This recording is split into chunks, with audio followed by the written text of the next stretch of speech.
Oui, bien sûr qu'il faut demander à l'autorité palestinienne, après avoir bien excité sa population par toutes sortes de moyens, des films anti-juifs, anti-sionistes, anti-israéliens, maintenant on leur demande, s'il vous plaît, calmez un petit peu la population. Bon. Eh bien oui, c'est vrai, il y a eu un accident, un homme est mort, on ne sait pas exactement pour quelle raison, chacun a sa thèse, on fait une enquête, le résultat de l'enquête nous dira de quelle façon il est mort. Mais, vous savez, ce qui me heurte le plus dans tout ça, c'est que quand j'entends l'Europe, l'Amérique même, implorer Israël d'adoucir, c'est le terme, la vie des prisonniers, la vie de ces prisonniers qui ont plus ou moins 90% des morts sur la conscience, qui ont été des assassins, des terroristes, des gens qui ont fait des violences, il faudra adoucir. Vous savez, ce qui me heurte vraiment, c'est que tous ces pays qui nous demandent d'adoucir le sort des prisonniers, j'en ai jamais entendu un qui est venu nous parler quand on nous faisait des attentats, quand on nous tuait des familles entières, quand on rentrait dans les appartements pour égorger des familles juives. J'ai jamais entendu ni l'Europe, ni aucun pays venir dire à nos ennemis, vous exagérez. En réalité, les 10 000 ou 11 000 prisonniers que nous avons dans nos prisons sont pour la plupart des gens qui ont commis des assassinats violents et qui doivent être punis. C'est comme ça dans tous les pays du monde. Je veux imaginer l'Angleterre ou la France en train de libérer des gens qui ont commis des assassinats.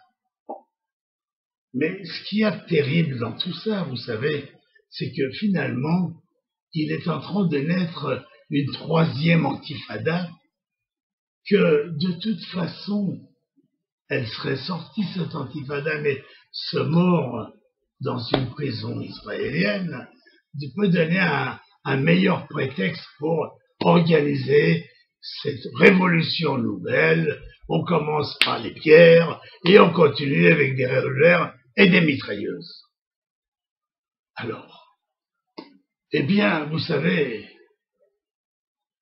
c'est pas ce mort qui est la cause. En réalité, il y a longtemps que les islamistes palestiniens radicaux rêvent d'une troisième intifada.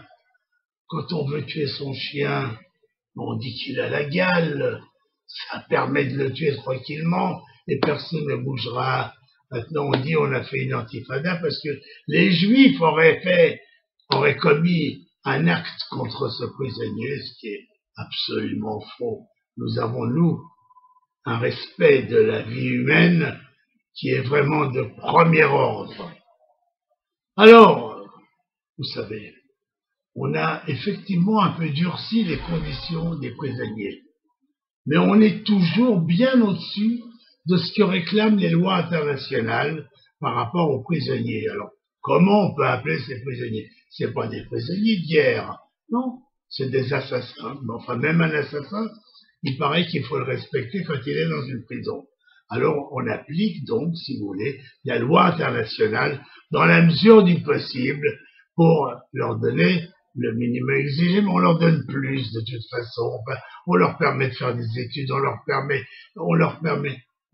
Vous savez, en plus, cet homme qui est mort, il avait été libéré lorsqu'on a fait l'échange de Chalit et qu'on a donné des centaines et des centaines de prisonniers en échange d'un seul Israélien.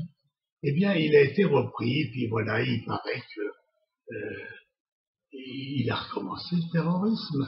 Le 80% de tous ces types qu'on a libérés sont retournés au terrorisme. Et pourquoi pas? Regardez, c'est tellement facile. Imaginez la tête des terroristes qui disent, bon, ben ça va, on tue, on arrive. Imaginez les jeunes qui sont rentrés dans une maison, qui ont ouvert les portes, qui ont assassiné la mère, le père, 2 enfants, et avant de partir, ils se sont rendus compte qu'il y avait un enfant de 6 mois dans un berceau, ils l'ont égorgé avec un couteau. Bon. Et au jugement, ils ont dit, nous sommes fiers de ce que nous avons fait. Il n'y a pas de mots. Mais on ne mérite pas ça, et on mérite d'avoir des positions dures. Elles ne sont même pas assez dures, nos positions. Mais en tout cas, il y a là un déséquilibre, exactement comme quand l'Europe nous demande d'adoucir les prisons, la vie des prisonniers. Qu'est-ce qu'ils en savent, eux? Est-ce qu'ils ont subi des attentats? Nous avons des milliers de familles endeuillées. Merci à vous. Dizengoff Center, l'espace commercial le plus vaste et le plus diversifié d'Israël. Dizengoff Center, une destination à ne surtout pas manquer lors de vos prochains séjours à Tel Aviv.